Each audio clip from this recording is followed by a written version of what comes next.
Discover the mysterious world of the Maya gods. Have you ever wondered, how did ancient civilizations see the world? What was the true power hidden behind the dense jungles, majestic mountains, or raging storms? Join me on a journey to discover the Mayan mythology, one of the most mysterious civilizations on the planet, where the divine is present in every breath of nature. In Mayan mythology, Chak was more than just a rain god. He was the breath of nature, the life-giving spirit of all things.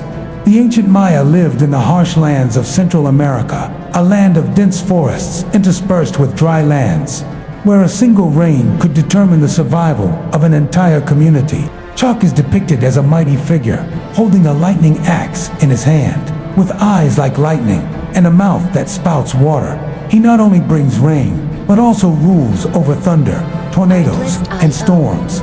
During each first rain of the season, the Maya believed that it was the tear of Chak, the god who silently watched the people suffer from drought and felt compassion. When Chak was angry, thunder rumbled and rain poured down. But that same anger washed away the dust, revived the fields, and brought life back to the parched land. During years of prolonged drought, the Maya held elaborate ceremonies to beg Chak for mercy. Priests would lead processions to shrines or sacred wells, which they believed were gateways to the world of the water gods. The sound of drums and flutes echoed through the forest night. The people offered Chak gifts of corn, cocoa, and honey, the most precious things they had left. Legend has it that during these sacred rituals, people also sacrificed brave warriors or young men, believing that their souls would come to Chak, begging him for mercy. Legend has it that long ago, in Zunatan village, there was a terrible drought. For 3 years, the ground cracked, crops burned, and streams dried up. The elderly and children fainted from thirst. The village elders decided to hold the biggest rain-praying ceremony in the village's history. That night, the whole village gathered around the sacred well. The flickering fire illuminated the faces gaunt from hunger and thirst, but also a faint hope. The old priest, with hair as white as frost, prayed, "Great Chak, please hear our prayers. Look at the emaciated children. Look at the parched fields. Look at the village on the brink of destruction. We offer you all that is most precious. Only ask that you give us the rain of life." All night long, the prayer echoed through the jungle. At dawn, the dark sky suddenly flashed with the first lightning in 3 years. The thunder boomed like Chak's response. And then, heavy drops of rain began to fall, watering the fields and filling the springs. The people burst into tears of joy, grateful to Chak the god who had saved them from the death scythe of drought. Chak does not only bring rain at the will of humans. The Mayan rain god also represents the balance between giving and receiving, between destruction and regeneration. If humans become greedy, destroy the old forests, waste water, resources, or forget to respect nature, Chak will be angry. Then violent rains, floods, and lightning will come, drowning everything. Therefore, the Maya always considered Chak as a god who reminded them to live in harmony with nature. Every drop of rain is a sacred gift, and every bountiful harvest is thanks to the heavens, to the gods. To this day, although the ancient Mayan civilization has passed away, the image of Chak is still present in the monuments, temples, and stone carvings at Chichen Itza or Uzamal. The descendants of the Maya still tell their children about the rain god, the god who helped their ancestors overcome many severe droughts. And above all, Chak is a reminder that no matter how civilized humans are, they cannot separate themselves from the embrace of nature. Life is always closely tied to every cloud, every drop of rain, every gust of wind, and Chak is the immortal soul of that nature. Aaron, god of the sun, the immortal flame of life. In the Mayan mythology, Aaron, the sun god, is the ultimate symbol of life, light, and hope. The ancient Mayans not only saw the sun as a star in the sky, but also believed that it was the embodiment of Aaron, a powerful god who fought day and night to protect the world from darkness and chaos. Aaron is often depicted as a great warrior, clad in golden armor as bright as the sun, holding a shield of the sun in one hand and a spear of blazing fire in the other. Every morning, he rides his fiery chariot from the east, crossing the sky to bring light to all beings, repelling darkness, monsters, and evil forces. For the Mayans, Aaron never rests. Even when the sun sets, they believe that Aaron continues to journey underground, battling the creatures of the night to ensure that tomorrow, light will return. Legend has it that in the beginning, the world was nothing but chaos, shrouded in endless darkness. In that darkness, night monsters, terrifying creatures with long, sickle-like claws and glowing red eyes, roamed, devouring every budding life. The gods were worried and held meetings, but no one dared to confront the eternal darkness. Only Aaron, the brave warrior of the sun, stepped forward and said, "I will bring light. I will end the reign of darkness." Aaron forged armor from the first rays of sunlight, made a shield from the primordial sun, and rode a chariot of fire into battle. The battle lasted for thousands of divine years, until Aaron emerged victorious, tearing the night apart and placing the sun in the sky, bringing the world's first dawn. The Maya believed that every morning when the sun rose was a sign of that great victory, and when the sun set, it was not the end but the time when Aaron entered a new night battle, so that tomorrow the victory would be repeated once again. But Aaron is not always gentle. There are times when people forget to respect nature, destroy the old forests, pollute the springs, and cause bloody wars. At that time, Aaron is angry. His light becomes a burning fire. Legend has it that once upon a time, when an ancient Mayan kingdom greedily expanded its territory, trampling on sacred lands and killing without mercy, Aaron turned the sun into a ferocious fireball.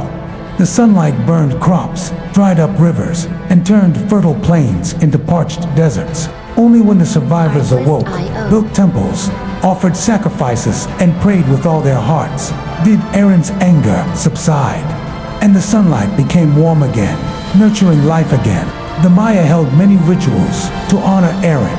Every dawn, priests and villagers would face the east, where the sun rose above the horizon, and raise their hands in prayer. They thanked the god for giving them another day of life, of work, of hope. During the great solar festivals, dances were performed on the steps of the pyramid, with people in colorful costumes imitating Aaron riding a chariot of fire. Offerings were often golden corn, cocoa, and precious stones that reflected light, symbols of purity and piety. Aaron is more than just a mythological deity. He is a reminder that light and darkness coexist. Life is a never-ending battle between hope and fear, between day and night, between good and evil. Every morning, the sun rose. The Maya taught their descendants that it was a sacred gift, the result of a relentless struggle, and therefore, humans must live up to the light they receive. Aaron also teaches humans a lesson about balance. If the light is too strong, it will burn. If the darkness is too thick, it will destroy. Humans must live in harmony between these two extremes, knowing how to respect nature, knowing how to stop before greed and destruction. Though thousands of years have passed, Aaron's image still lives on in Mayan monuments. On temple walls, Aaron still rides the sun chariot, fighting the darkness. In the minds of the Mayan descendants, the sun is still a testament to the power of Aaron every day, the god who never succumbs to the darkness. Today, when standing before the dawn or sunset that dyes the horizon red, we seem to hear Aaron's call. Let's cherish every ray of light. Let's live in a way that is worthy of the gift that nature has given us. Huracan, the god of the storm, wrath, and a warning from the heavens. In the Mayan mythology, if Aaron, the sun god, represents light and hope, then Huracan is the embodiment of the destructive power of nature. But in that destruction, the Mayans realized a profound message. Destruction is for rebirth. Devastation is to start a new cycle. Huracan, according to Mayan mythology, is the spirit of storms, tornadoes, hurricanes, and floods. He is often depicted as a giant, with hair as wild as storm clouds, eyes as bright as lightning, an arm stretched out as if to embrace the whole world in his fury. His footsteps echo like thunder, his screams like the wind whistling through the jungle. The Maya believed that whenever Huracan awoke, the heavens and the earth would tremble. Storms would arise, The ocean would roll in violent waves, engulfing everything in its path. The story goes that in the beginning, when the gods had just created humans from mud, humans lived a dissolute life, did not respect the gods, destroyed nature, destroyed the old forests, and polluted the sacred water source. God Hurakan saw that scene, his heart filled with anger. He roared, the whole sky and earth darkened. The wind rose, the waves roared, an unprecedented flood came, washing away all traces of sin. But when the fury passed, the land was calm again. The sun rose, and from the mud, the first green shoots emerged. Hurakan, in destruction, had sown the seeds of a new world, one where people learned to fear and love nature. Hurakan is more than blind rage. To the Maya, he is the force that keeps the world from falling into chaos. Without storms, without rain, the earth would dry up and life would wither. Storms, while destructive, also wash away the old, the rotten, to make way for the new. The Maya believed that everything in the universe exists in a balance between light and dark, good and evil, destruction and rebirth. Hurakan is the heartbeat of that law. Before each storm season, the Maya held rituals to pray for Hurakan to calm his anger. On the tallest pyramids, priests stood under stormy skies, holding incense and offerings high. The sound of bronze drums, mixed with the howling wind, was like a heartfelt prayer to the storm god. Offerings were often corn, cocoa, honey, the most precious things, as a reminder that people were grateful to nature for feeding them, and asked the gods to keep the storm just enough to purify, not to destroy. In the coastal village of Tulum, there is a story passed down from generation to generation. That day, when the harvest was in full swing, the villagers were so engrossed in the joy of a bountiful harvest that they forgot about the Hurakan Thanksgiving ceremony. Then, in the middle of the night, when the moon was full, the sea suddenly rose and the wind howled through the roofs. An unprecedentedly fierce storm swept in, engulfing the laden fields, destroying houses, and plunging the entire village into mourning.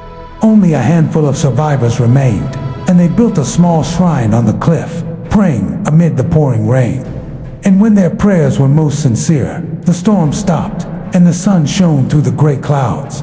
From then on, the people of Tulum never forgot to hold a ceremony to thank the storm god after each harvest, and that small shrine still remains today as a reminder of Hurakan's strength and generosity. Hurakan teaches people a lesson in humility. No matter how strong a fortress a person builds, how intelligent and talented he is, he cannot overcome the power of nature. Every storm is a warning. Live in harmony with the earth. Do not be greedy.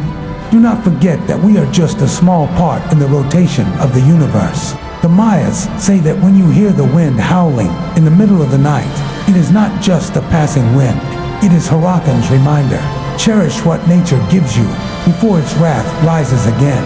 Today, Mayan descendants still tell their children stories about Hurakan around campfires in the jungle.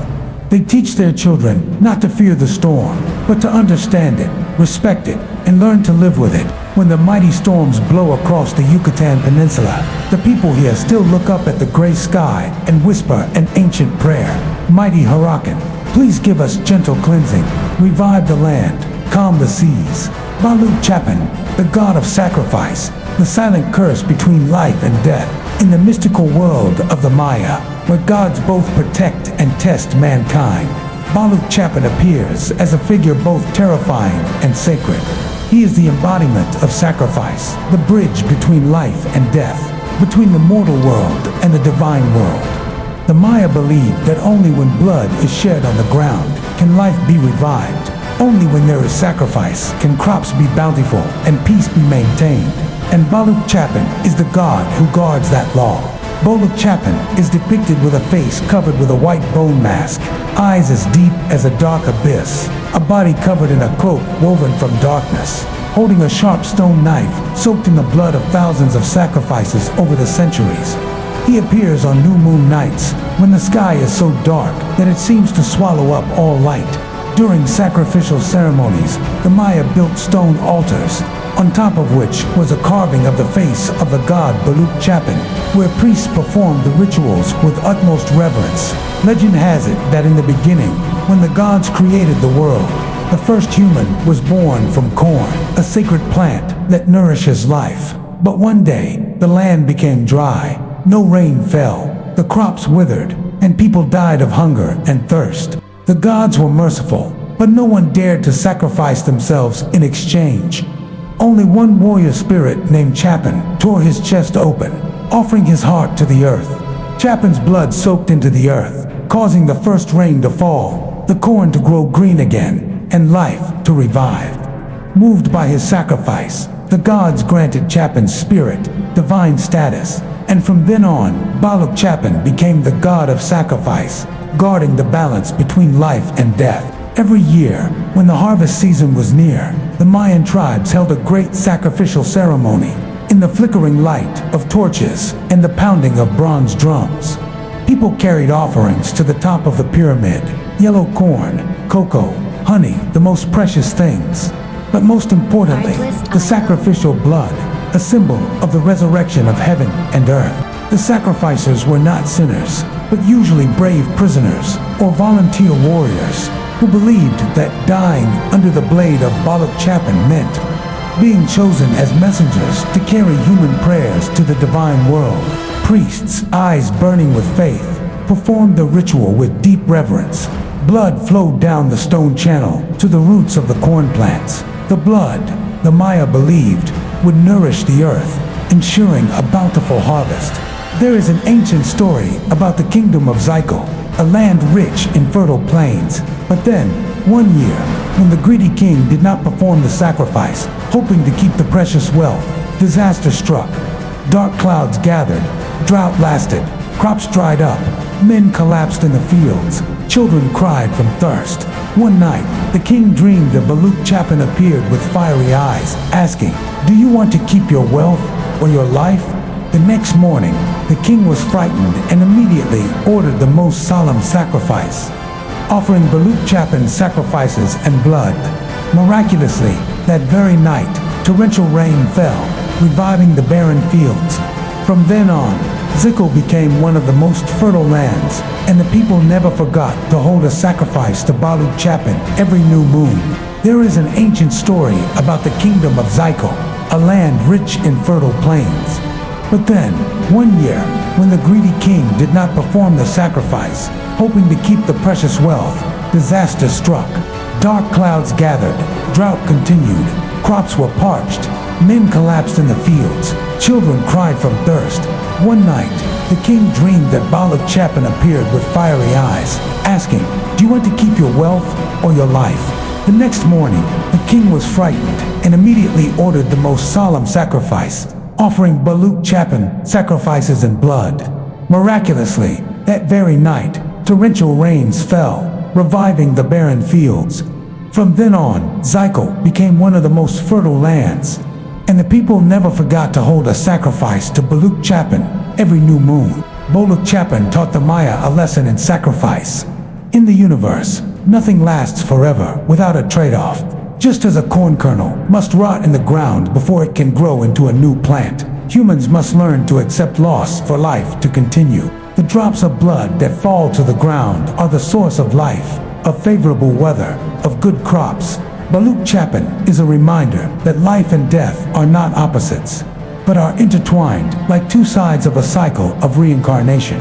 Eros, god of Venus and eclipses, messenger from the heavens and sacred signs. In the Mayan mythology, steeped in the mystery of the sky and the stars, Eros appears as a deity both radiant and powerful. He is the embodiment of Venus, the brightest planet in the night sky, and at the same time the ruler of solar eclipses, a phenomenon that plunges the world into darkness, inspiring fear and reverence in people. The Maya called Eros bringer of light and shadow. He is often depicted with one half of his face glowing like Venus, the other half in the shadow of an eclipse. His eyes shine like two stars, his gaze deep enough to read the heart. On his head, he wears a crown of precious stones, symbolizing the eternal movement of the universe. It is believed that when Venus shines brightly at dawn or dusk, Eris watches over mankind, listens to prayers, and gives signs of guidance from the heavens. When an eclipse occurs, Eris is angry or sends a warning, reminding mankind of their mistakes and arrogance. In those days, when the world was still in its infancy, people lived in harmony with nature, grateful to the gods for giving them light and life. But gradually, greed arose. Tribes fought over land, destroyed forests, and polluted sacred water sources. Eris looked down from the sky, his heart heavy. One morning, when Venus was still shining brightly in the sky, he decided to block out the sun with his giant wings of darkness, plunging the earth into darkness in the middle of the day.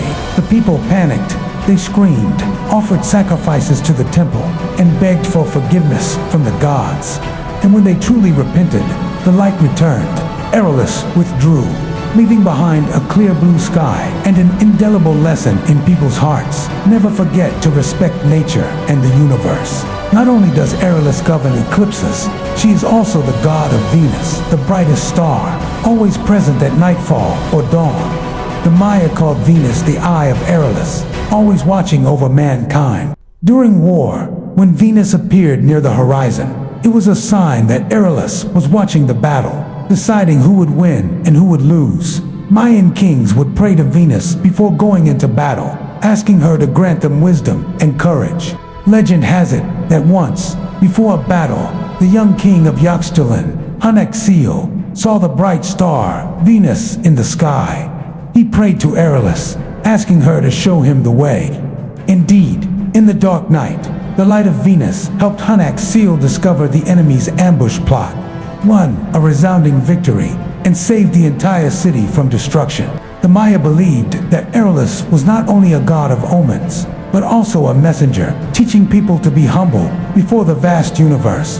Venus shines brightly in the sky, but then sets. The sun shines brightly, but is also covered by darkness, all reminding people that nothing is eternal. No one is always powerful.